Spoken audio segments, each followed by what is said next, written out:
Assalamualaikum warahmatullahi wabarakatuh. Rahayu Sagung Dumadi. Masih bersama kami di channel Babab Nusantara. Pada kesempatan kali ini akan menceritakan belajar perjalanan hidup dari tembang mocopat. Tembang mocopat merupakan salah satu jenis puisi tradisional Jawa yang pada tiap baitnya memiliki gotro atau baris kalimat.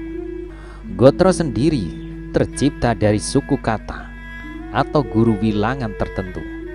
Selanjutnya, rangkaian tersebut selalu berakhir dengan bunyi saja akhir, yakni guru lagu. Meski mocopat terkenal sebagai puisi tradisional Jawa, namun di beberapa kebudayaan daerah seperti Bali, Sasak, Sunda, dan Madura juga bisa kita temukan tembang mocopat dengan nama lain. Selain itu, mocopat juga pernah ada dalam kebudayaan Palembang dan Banjarmasin. Secara etimologi, mocopat berarti moco papat-papat, atau yang dalam bahasa Indonesia bisa bermakna membaca empat-empat. Pengertian tersebut mengarah pada cara membaca puisi ini yang terjalin pada setiap 4 guru bilangan. Selain itu, ada juga yang mengartikan bahwa pat adalah merujuk jumlah dari sandangan dalam aksara Jawa yang relevan dalam penembangan mocopat. Pengertian mocopat lainnya juga bisa kita dapati dalam serat Mardawalangu karya dari Ronggo Warsito. Menurut serat tersebut, mocopat adalah singkatan dari frasa moco pat lagu atau melagukan nada keempat, juga sebagai frasa moco sa lagu, moco ro lagu, dan moco tri lagu. Dalam hal ini, moco sa lagu merupakan yang tertua yang konon penciptanya adalah para dewa, lalu turun kepada Pandito Walmiki dan diperbanyak oleh sang bujangga istana Yogiswara dari Kediri. Kategori ini yang sekarang terkenal dengan sebutan tembang gede. Mocoro juga termasuk tipe tembang gede yang mana jumlah bait per pupuh bisa kurang dari 4. Sementara itu, jumlah suku kata dalam setiap bait tidaklah selalu sama. Pembuatannya adalah sang bujangga istana Yogiswara dari Kediri. Sementara itu, moco tri menjadi kategori yang ketiga dan termasuk dalam tembang tengahan. Konon penciptanya adalah Resi Wiratmoko, seorang pandito istana Janggala, lalu Pangeran Panji Inokartapati dan saudaranya yang menyempurnakannya. Jenis terakhir adalah mocopat lagu yang selanjutnya mewakili mocopat. Istilah lainnya adalah tembang cilik. Konon penciptanya mocopat lagu atau tembang cilik adalah Sunan Bonang dan kemudian turun kepada semua wali. Tembang mocopat memiliki sejarah yang cukup rumit untuk kita ketahui. Kita merujuk pada pendapat Pageu tercipta pada akhir masa Majapahit atau sejak hadirnya pengaruh Wali Songo. Hanya saja pendapat Pageu berlaku kalau hanya untuk tembang mocopat di Jawa Tengah, sebab di Jawa Timur dan Bali sejarah mocopat telah ada sejak sebelum datangnya agama Islam. Di sisi lain, Purbacaraka mengatakan bahwa mocopat lahir bersama syair Jawa Tengahan. Karseno Saputra pun memperkuat pendapat ini dengan mengatakan, apabila pola metrum yang ada pada tembang mocopat sama dengan pola metrum tembang tengahan. Jika tembang mocopat tumbuh berkembang sejalan dengan tembang tengahan, maka perkiraan mocopat telah hadir di kalangan masyarakat peminat setidak-tidaknya pada tahun 1541 Masehi. Perkiraan di atas berdasarkan angka tahun yang terdapat pada Kidung Subroto, yaitu 1541 Masehi.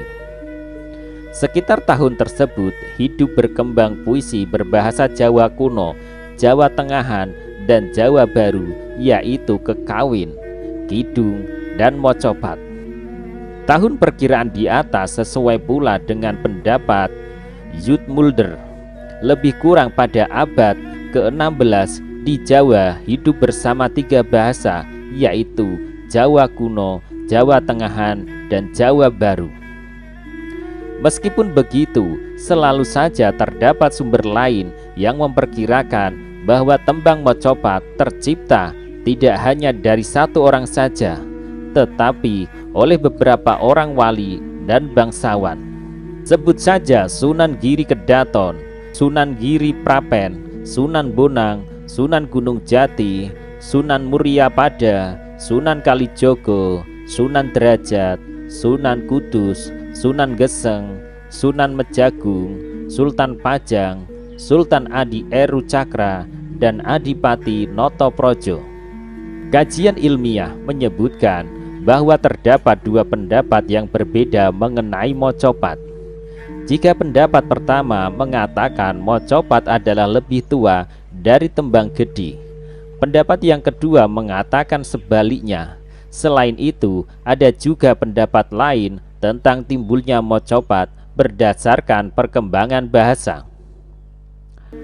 Pendapat yang mengatakan bahwa mocopat lebih tua daripada tembang gede memperkirakan mocopat muncul pada zaman Majapahit akhir, yakni ketika pengaruh kebudayaan Islam mulai berkembang.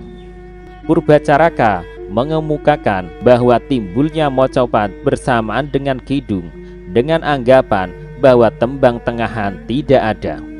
Sedangkan yang berpendapat bahwa mocopat lebih muda dari tembang gede beranggapan bahwa tembang mocopat muncul pada waktu pengaruh kebudayaan Hindu semakin menipis dan rasa kebangsaan mulai tumbuh, yaitu pada zaman Majapahit akhir. Lahirnya mocopat berurutan dengan kidung. Muncullah tembang gede berbahasa Jawa Tengahan. Berikutnya muncul mocopat berbahasa Jawa Baru, dan pada zaman Surakarta awal timbul tembang gede Kawi Miring. Bentuk gubahan berbahasa Jawa Baru yang banyak peminatnya adalah kidung dan mocopat. Proses munculnya bermula dari lahirnya karya-karya berbahasa Jawa Pertengahan, yakni kitab-kitab kidung. Kemudian muncul karya-karya berbahasa Jawa Baru berupa kitab-kitab suluk dan kitab-kitab niti. Kitab suluk dan kitab niti memberikan sumbangan yang besar terhadap perkembangan mocopat. Hipotesis Zoetmulder menyebutkan bahwa secara linguistik bahasa Jawa Pertengahan bukan merupakan pangkal bahasa Jawa Baru, melainkan 2 cabang yang terpisah dan divergen pada bahasa Jawa kuno. Bahasa Jawa kuno merupakan bahasa umum selama periode Hindu Jawa sampai runtuhnya Majapahit. Sejak datangnya pengaruh Islam, bahasa Jawa kuno berkembang menurut 2 arah yang berlainan yang menimbulkan bahasa Jawa Pertengahan dan bahasa Jawa Baru. Kemudian bahasa Jawa Pertengahan dengan kidungnya berkembang di Bali, dan bahasa Jawa Baru dengan mocopatnya berkembang di Jawa. Bahkan sampai sekarang tradisi penulisan karya sastra Jawa kuno dan Pertengahan masih ada di Bali. Tembang mocopat biasanya terbagi ke dalam beberapa pupuh, sedangkan pupuh masih terbagi lagi menjadi beberapa podo atau bait. Pupuh yang merupakan bentuk puisi dengan jumlah suku kata dan rima tertentu di setiap barisnya. Dalam hal ini menggunakan metrum yang sama. Metrum biasanya tergantung kepada watak isi teks cerita. Jumlah bait pada pupuh berbeda-beda karena tergantung pada teks. Selain bait atau podo, masih terbagi gotro atau barisan kalimat dengan beberapa wanda atau suku kata yang jumlahnya selalu tetap dan diakhiri vokal yang sama. Istilah guru wilangan dalam hal ini merupakan sebuah aturan mengenai jumlah suku kata. Sementara itu, ada juga istilah guru lagu yang merupakan aturan pemakaian vokal akhir pada setiap lari atau gotro. Tembang mocopat memiliki metrum baku berjumlah 15. Metrum tersebut terbagi lagi menjadi tembang cilik yang mewakili 9 metrum, tembang tengahan mewakili 6 metrum, dan tembang gede yang hanya mencakup 1 metrum. Tembang mocopat tersaji dalam beberapa jenis. Masing-masing tembang memiliki perbedaan karena menyesuaikan dengan aturan-aturan yang membentuknya, yakni guru lagu dan guru wilangan. Secara umum ada 11 jenis tembang yang terkenal. Di balik keindahan ritme bahasa ataupun kesahduan tembang mocopat, tersimpan sebuah kedalaman pemikiran dari sang pembuatnya. Sebuah filosofi kehidupan yang sering terkandung dalam kebiasaan dan adat Jawa tertanam juga dalam tembang-tembang mocopat. Tembang-tembang mocopat merupakan harmoni antara keindahan dan khasanah kearifan. Ajaran keluhuran budi dan gambaran perjalanan hidup manusia sejak lahir sampai dengan meninggal. Berikut adalah penjelasan filosofi tembang mocopat yang terkandung dalam setiap metrumnya. Mas Kumambang. Mas Kumambang merupakan gambaran ketika manusia masih berada di alam ruh. Saat-saat sebelum ada di gua Garbo atau rahim ibu. Dalam keadaan ini, Allah Subhanahu wa Ta'ala memberikan pertanyaan kepada ruh kita. Bukankah aku ini Tuhanmu? Pertanyaan tersebut dijawab oleh ruh manusia. Ya Allah, Engkau adalah Tuhan kami dan kami semua menjadi saksinya. Ada juga yang mendeskripsikan sebagai keadaan bayi dalam rahim ibu yang mana belum terlihat jenis kelaminnya. Mijil. Mijil bisa bermakna sebagai sebuah ilustrasi proses kelahiran manusia yang mana telah jelas jenis kelaminnya sudah terlahir atau keluar.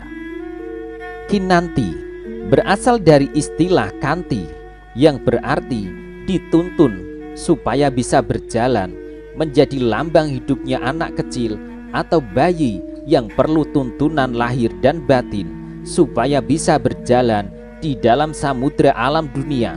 Gambaran sebuah proses pembentukan jati diri dan meniti jalan menuju cita-cita. Sinom berasal dari tembung sinoman atau para pemuda. Manusia yang masih muda itu memiliki arti penting dalam babak kehidupan sehingga perlu banyak belajar untuk mempersiapkan diri hidup berumah tangga. Sebuah lukisan dari masa muda, masa yang indah, penuh dengan harapan dan angan-angan. Asmorodono mewakili proses manusia yang telah memiliki rasa cinta pada lawan jenis, telah menjadi kehendak sang Halik, yang mana fase ini merupakan awal membangun kehidupan rumah tangga. Masa-masa kasmaran, mabuk cinta, atau tenggelam dalam lautan kasih. Asmara artinya cinta, dan cinta adalah ketulusan hati. Gambuh berasal dari kata jumbuh yang berarti telah menemukan kecocokan antara pria dan wanita dengan landasan cinta. Sebuah komitmen untuk membangun kehidupan rumah tangga, saling melengkapi dan bersinergi secara harmonis. Dandang Gulo, ilustrasi hidup seorang ketika keinginannya terkabul, yang intinya semua itu menjadikan dia bahagia, punya istri, anak, rumah, serta cukup sandang dan pangan. sebuah tahap kemapanan sosial. Dalam tahap ini perlu adanya kedewasaan berpikir, karena kunci hidup bahagia adalah rasa syukur. Durmo berasal dari kata dharma yang bisa kita artikan sebagai berbakti. Manusia jika sudah hidup kecukupan harus melihat kanan kirinya, melihat keadaan saudaranya dan tetangga yang masih dalam kesengsaraan, lalu memberi pertolongan pada sesamanya. Pangkur berasal dari kata mungkur, maknanya adalah manusia yang mesti menghindari sifat angkara murka, selalu berpikir dan bergerak dengan niat berbuat baik dan bermanfaat bagi sesama. Megatruh bermula dari kata megatruh atau telah terpisahnya ruh dari raga. Tembang ini berkaitan dengan kehendak Sang Halik yang tidak bisa kita elakkan, yakni setiap manusia akan menghadapi kematian. Pocong, gambaran manusia yang telah mati. Sesuai dengan syariat Islam, jasad manusia dibungkus kain mori putih, diusung di panggul laksana raja-raja. Itulah prosesi penguburan jasad kita menuju liang lahat, rumah terakhir manusia di dunia. Kewajiban kita sebagai entitas makhluk ciptaan Tuhan yang berbudi pekerti luhur adalah turut aktif menebar kebaikan juga keluhuran budi pekerti di atas muka bumi dan seluruh jagat raya dengan cara memelihara dan melestarikan keselarasan atau keharmonisan antara sesama makhluk dan menjauhkan diri dari perselisihan. Berbudi pekerti yang luhur jauh dari sifat angkara yang tercela. Sekian dari kami, mudah-mudahan cerita ini dapat bermanfaat bagi kita semua, terutama hikmah yang tersirat dari wasiat-wasiat nenek moyang kita, para leluhur Nusantara. Demikianlah sekelumit ulasan tentang belajar perjalanan hidup dari Tembang Mocopat. Semoga cerita ini dapat menambah sedikit wawasan akan keberagaman sejarah Nusantara. Apabila terdapat kesalahan dalam pengucapan atau versi dan masukan, jangan ragu untuk mengoreksi kami di kolom komentar. Jika dirasa bermanfaat, silakan like, subscribe, dan share video ini.